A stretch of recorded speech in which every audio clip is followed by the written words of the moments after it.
आणि आवाज India TV यांना विनंती आहे की त्यांनी मागचं सुद्धा चित्रीकरण करावं, समोरचंच न घेता. वारंवार सूचना आहे. या कार्यक्रमानंतर आपल्याला सांस्कृतिक कार्यक्रम या ठिकाणी होईल. लेझिम पथक आहे. कामठी महिला संघाद्वारा प्रस्तुती भिरभिरत्या पाखरांनो परतुनी या ठिकाणी एक सादर करणार आहोत. आणि त्यानंतर भोजनाची सुद्धा व्यवस्था आहे. त्यावेळेस आपण कुठेही जाऊ नका, आपण कार्यक्रमाचा आस्वाद घ्या अशी आपणास विनंती आहे.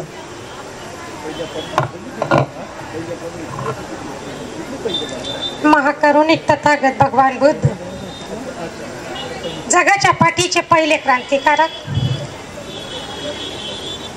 त्यानंतर महिला आंदोलनकारी कार्यकर्ता, एक क्रांतिकारी महिला महाप्रजापती गौतमी, जिने आपल्या सोबत राजघराण्यातल्या कुलीन अशा महिला 500 महिलांना घेऊन स्वतःचे केस स्वतःच मुंडन करीत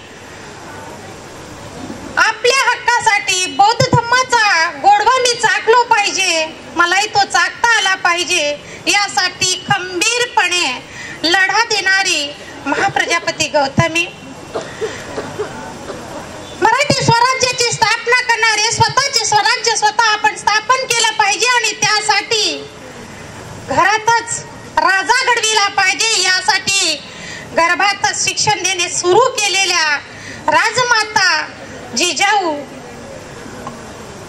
महात्मा ज्योतिराव फुले, सामाजिक क्रांतीचे जनक, स्त्री शिक्षणाचा लढा देता देताच स्त्रीचे विद्रुपीकरण थांबवावे यासाठी सामाजिक दायित्व जोपासत असताना नावेचा संप घडवून आणला, असे महात्मा ज्योतिराव फुले आणि त्यांच्या खांद्याला खांदा देत ज्योतिरावांची ज्योत माई सावित्रीबाई ही भारतातली पहिली महिला शिक्षिका, महिला मुख्याध्यापिका.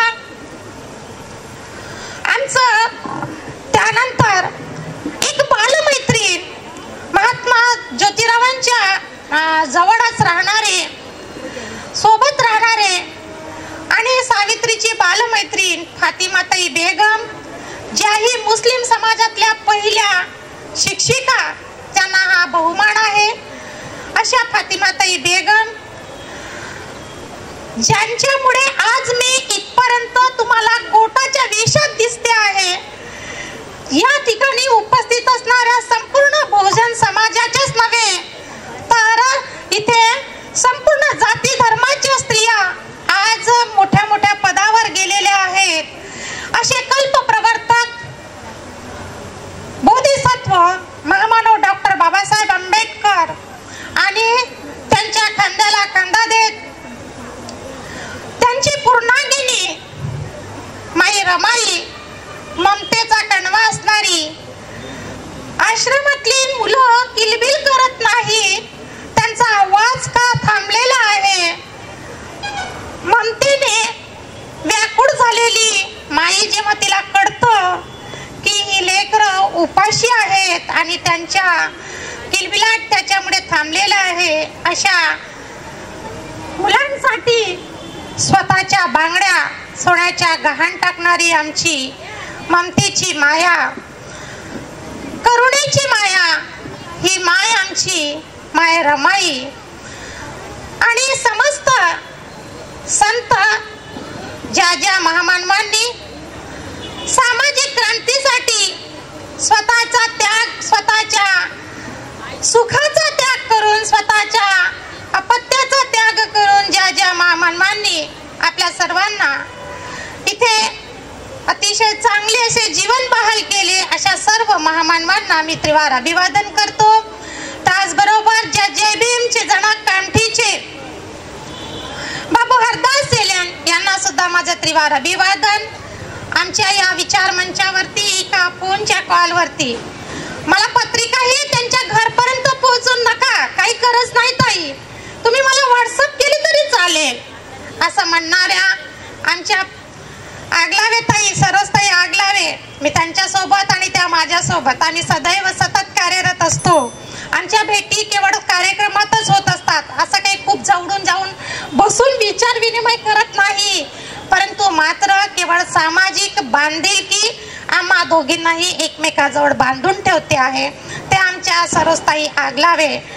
त्या सामाजिक चळवळीत ज्यांचा मोठा ठेवा त्या देतात आणि आपला बहुमूल्य वेळ सामाजिक चळवळीसाठी देत आहेत. आपल्या विद्वत्तेचा या ठिकाणी ज्ञानाचा समाजाला काय उपयोग होईल यासाठी त्या सतत प्रयत्न राहतात. त्या आमच्या सरोजताई आगलावे. त्याचबरोबर आमच्या प्रमुख वक्त्यांमध्ये ज्या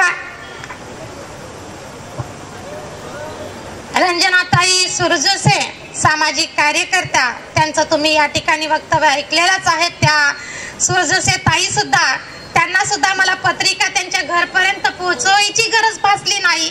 केवळ फोनच्या द्वारे त्या आल्या. मलाही त्या ओळखत नव्हत्या, मी त्यांना ओळखत नव्हते. केवळ मी त्यांना एका भाषणात ऐकलेलं होतं आणि मला त्यांच्या परिचय मिळाला.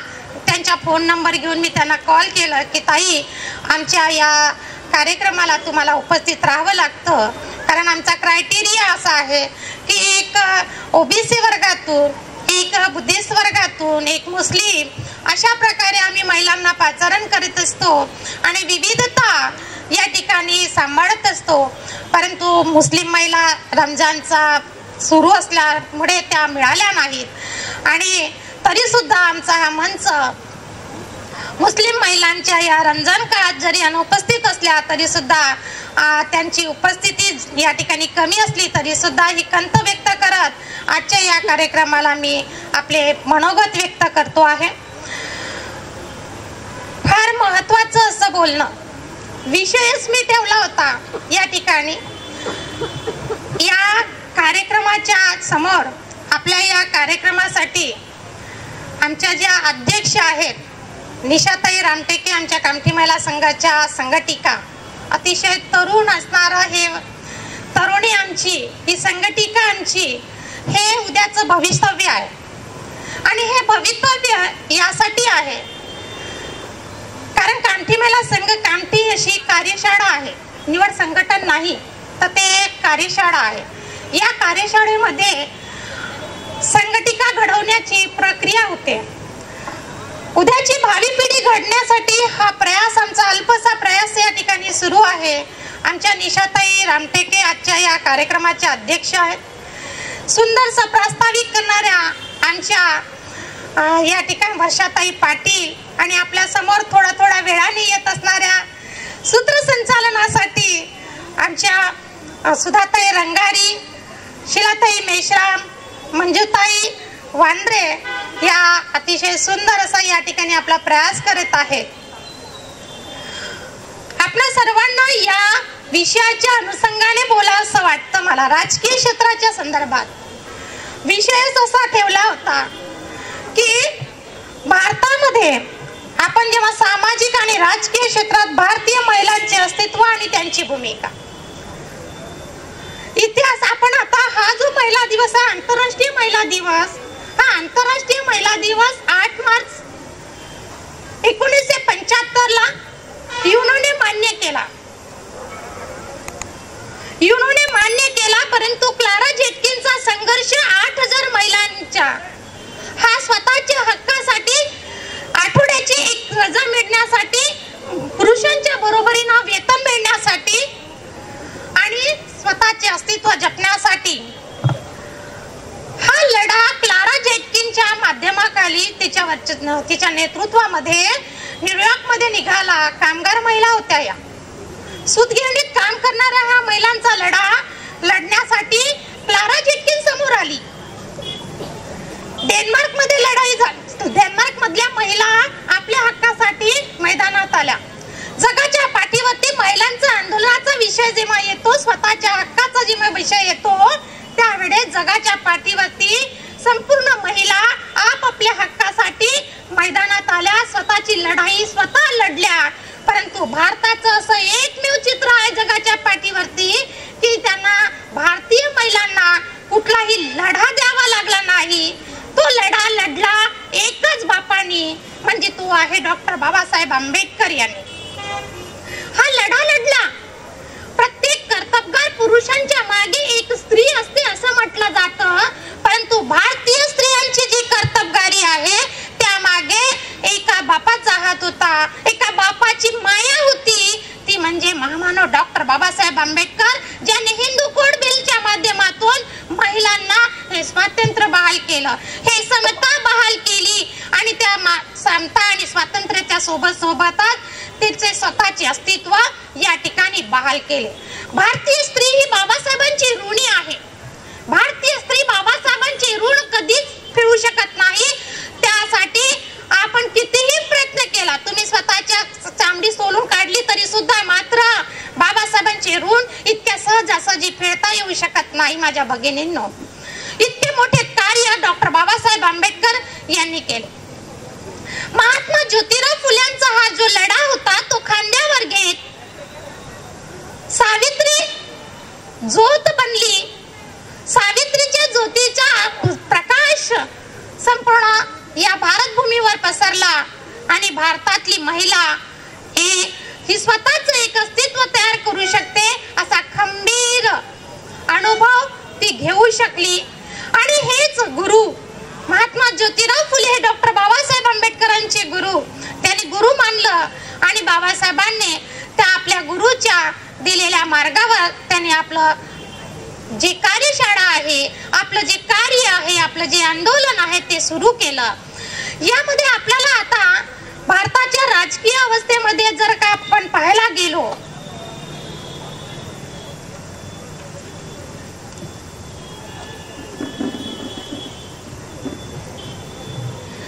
भारतातल्या राजकीय अवस्थेची जेव्हा आपण पाहतो, त्यांची भागीदारी आपण जेव्हा लक्षात घेतो, तर राजनीतिक भागीदारी हा जेव्हा शब्द आपण घेतो, उच्चारात घेतो, तेव्हा ती फार व्यापक स्वरूपाची आहे. ही केवळ मतदान देण्यासाठी नाही, मताचा हक्क बजावणे म्हणजे राजकीय भागीदारी नव्हे. ही राजकीय भागीदारी ही त्या संदर्भात केवळ संकुचित स्वरूपामध्ये नसून ही भागीदारी राजकीय भागामध्ये सक्रियता असणे, तिचे स्वतःचे अधिकार तिला बजावता आले पाहिजे. आज महामहिम राष्ट्रपती आमच्या आदिवासी समाजाच्या मुर्मूताई आहेत, परंतु मात्र जर आम्ही त्या भारताच्या पहिल्या नागरिक पदावरती आहोत, महामहिम पदावरती आहोत, आणि जर का आम्ही फक्त रबर स्टॅम्प असू तर ते चालत नाही. त्याला राजकीय सक्रियता म्हणता येणार नाही. राजकीय सक्रियता रबर स्टॅम्प म्हणून चालणार नाही. ती सक्रियता, ती निर्णय घेण्याची क्षमता आमच्यामध्ये असली पाहिजे. सत्याला सत्य आणि असत्याला असत्य म्हणता आलं पाहिजे. संविधानिक मार्गाचा अवलंब करून आम्हाला चालता आलं पाहिजे. ही राजकीय सक्रियता आमच्यात निर्माण झाली पाहिजे. ती राजकीय चेतना सुद्धा आमच्यामध्ये निर्माण झाली पाहिजे. केवळ मतदानाचा भाग, आपण मतदानासाठी रांगा लागल्या, मतदान केलं म्हणजे आमची भागीदारी पूर्ण होत नाही. आणि एखादा नगरसेवक किंवा ग्रामपंचायतीतील सदस्य जर आमची महिला निवडून आली, ती पण रबर स्टॅम्प बनून राहते आणि नवरा मात्र पूर्णतः तिचे सर्व काम पाहतो. ही सक्रियता अपेक्षित नाही.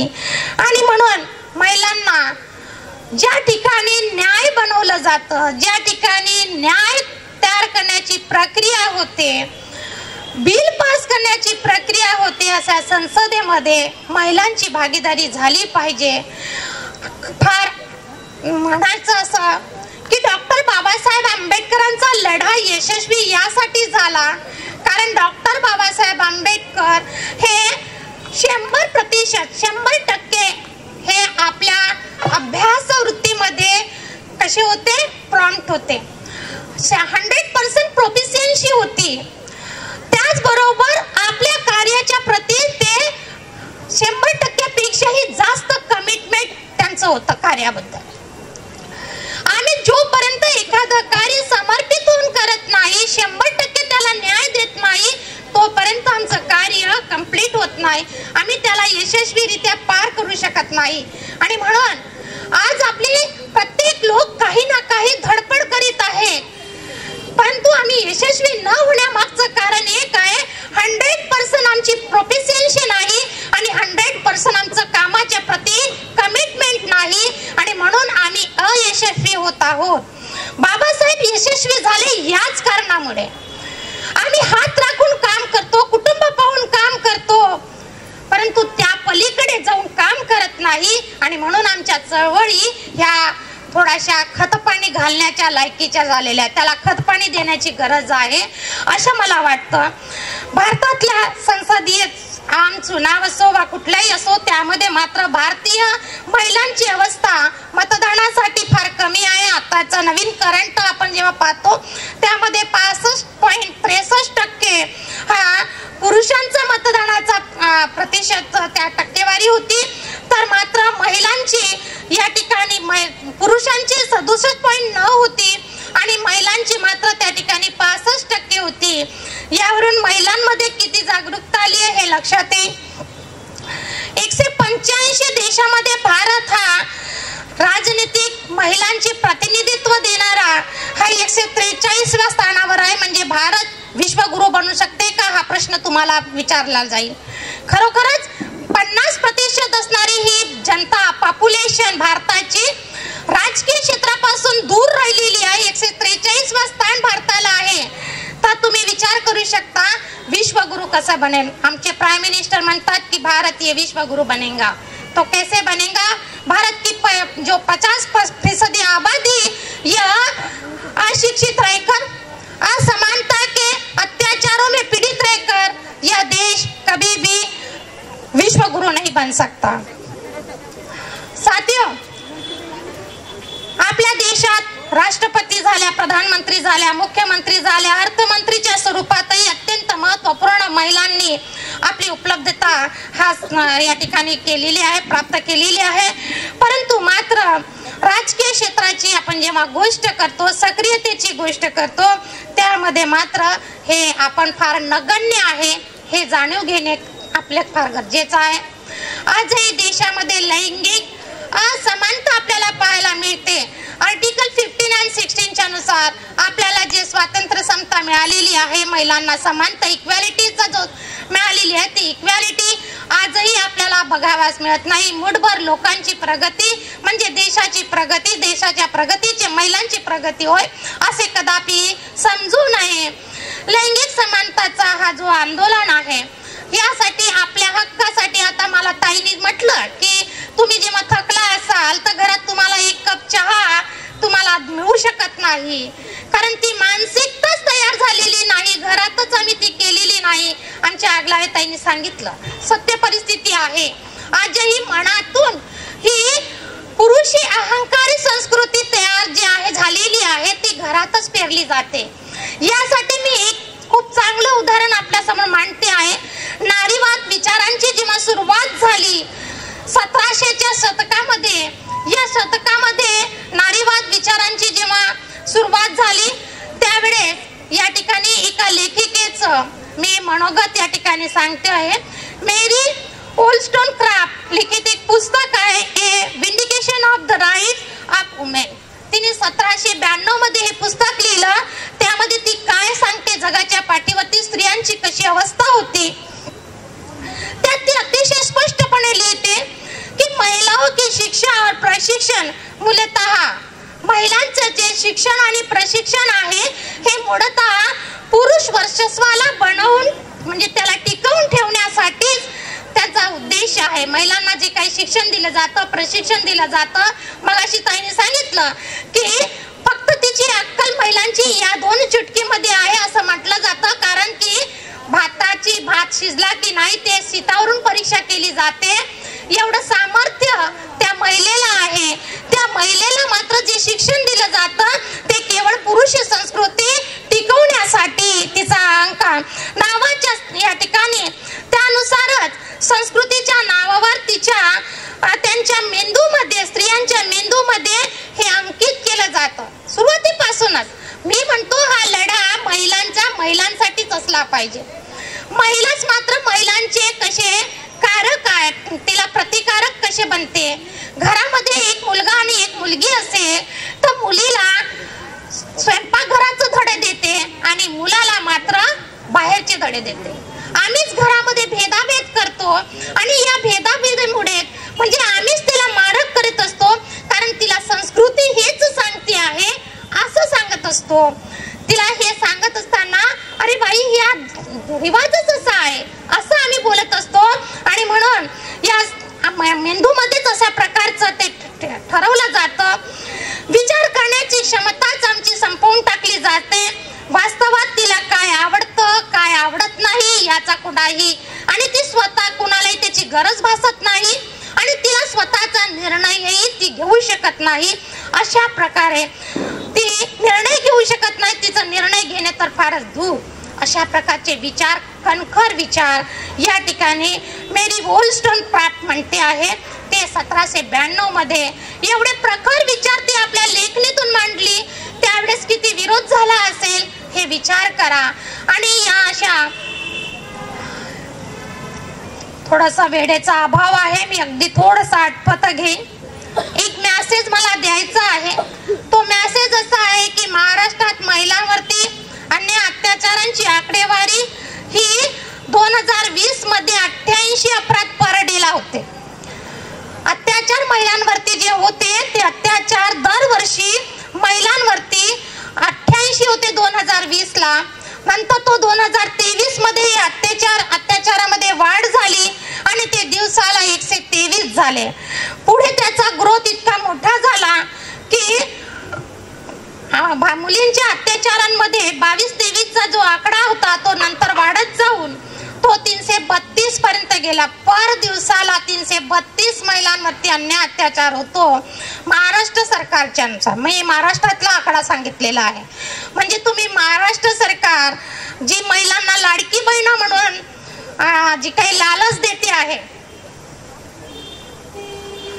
आमच्या लाडक्या बहिणींनी पण मोठ्या हौसीने सांगितलं. आमच्या पोरीनी मोठ्या हौसीने 2000 रुपये आले म्हणून आज मस्त आपले मोबाईल समोर केले. अरे आम्हाला आले रे बा म्हणून. त्या लाडक्या बहिणींना हे समजत नाही की मी 1.5 लाख रुपये प्रायव्हेट शाळेमध्ये माझ्या मुलाला मी कसं भरीन. 2000ची फीस नाहीये तुमच्या पोराची. 2000 हरकून जाऊ नका तुम्ही. अर्ध्या हरकंडात पिवळे आमच्या बहिणी, मुख्यमंत्र्यांच्या बहिणी अर्ध्या हरकंडात पिवळ्या.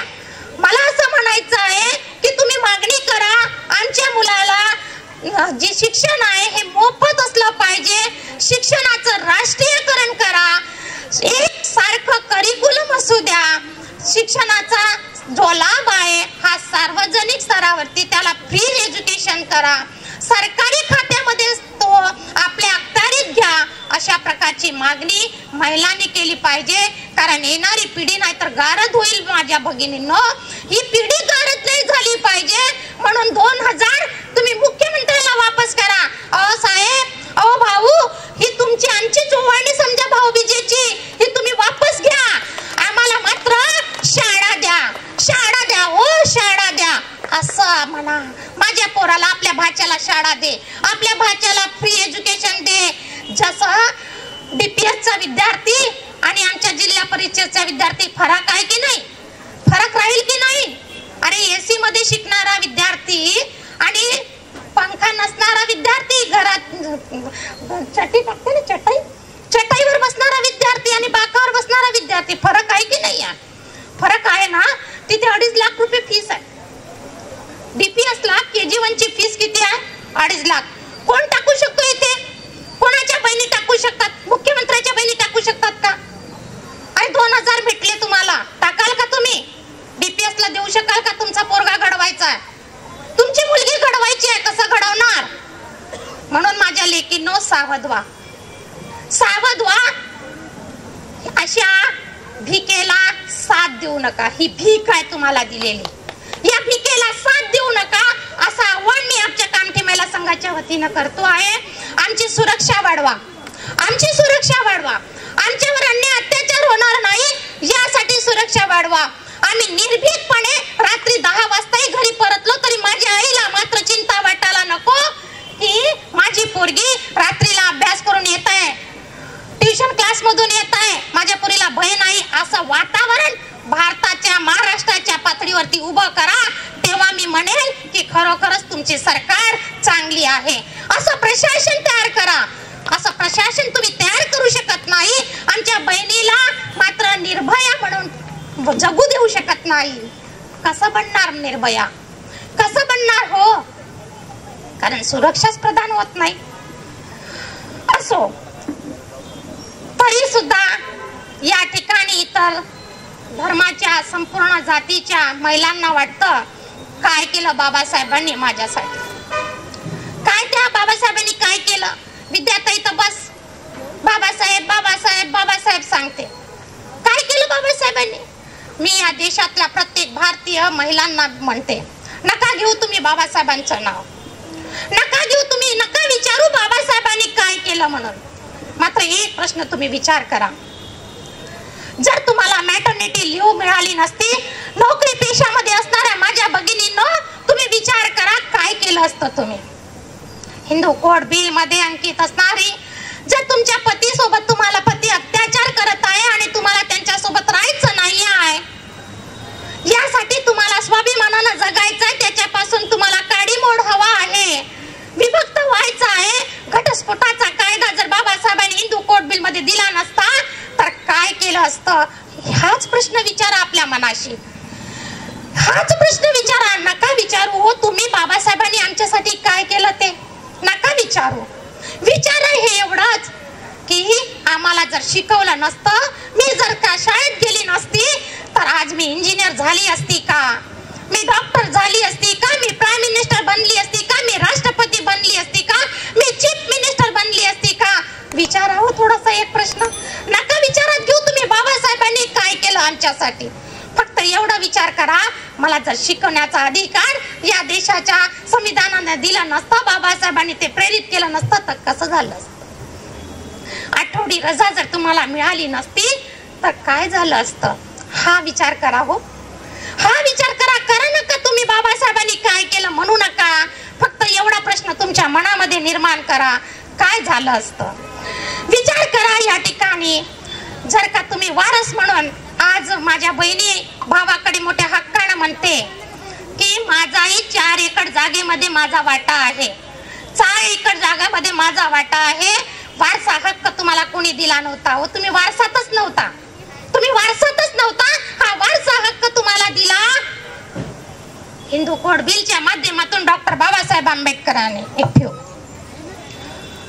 अतिशय सुंदर असं बाबासाहेबांचं हे कर्तव्य. भारतीय संविधानासाठी आम्हाला जागे व्हावं लागेल, आंदोलनकारी महिला बनावं लागेल. आम्ही जर का आंदोलनकारी महिला जर बनू नाही, घरातील केवळ चूलमूल आणि एवढ्या पुरतच आमची मर्यादा जर असेल तर बाबासाहेबांनी आणलेला हा समतेचा रथ आम्ही पुढे नेऊ शकणार नाही. हा समतेचा रथ पुढे आणण्यासाठी माझ्या भगिनींनो तुम्हाला बाहेर पडावं लागेल. आपली लढाई आपल्याला लढावं लागेल. बाबासाहेबांनी आमच्यासाठी खूप लढा लढला, 4 मुलांचा बळी दिला. चला हो तुम्ही, नका देऊ तुमच्या मुलाचा बळी, पण मात्र थोडासा वेळ द्या या आंदोलनासाठी. तुमचा वेळ हवाय. एक छोटीशी कविता, मला कविता म्हणता येत नाही, माझा तो पिंडच नाही मुळातच, पण रोज बोलावंसं वाटतं. इथे फार मोठे मोठे वक्ते या ठिकाणी आलेले आहेत. तुमच्यामध्ये तुमच्या डोळ्या पुढे जिजाऊ पाहू द्या मला, तुमच्या पुढे तुमच्या डोळ्या पुढे तुम्ही जिजाऊ उभी राहू द्या. तुमच्यामध्ये मला सावित्री रमाई पाहू द्या, मला तुमच्यामध्ये सावित्री रमाई पाहू द्या. वादळ झेलाया जीवनात संकटाची, वादळ झेलाया जीवनात संकटाची, गरज आज आहे ती कसलेल्या मनगटाची, गरज आज आहे ती कसलेल्या मनगटाची. लढा द्यावा लागेल आज ना उद्या, लढा द्यावा लागेल आज ना उद्या.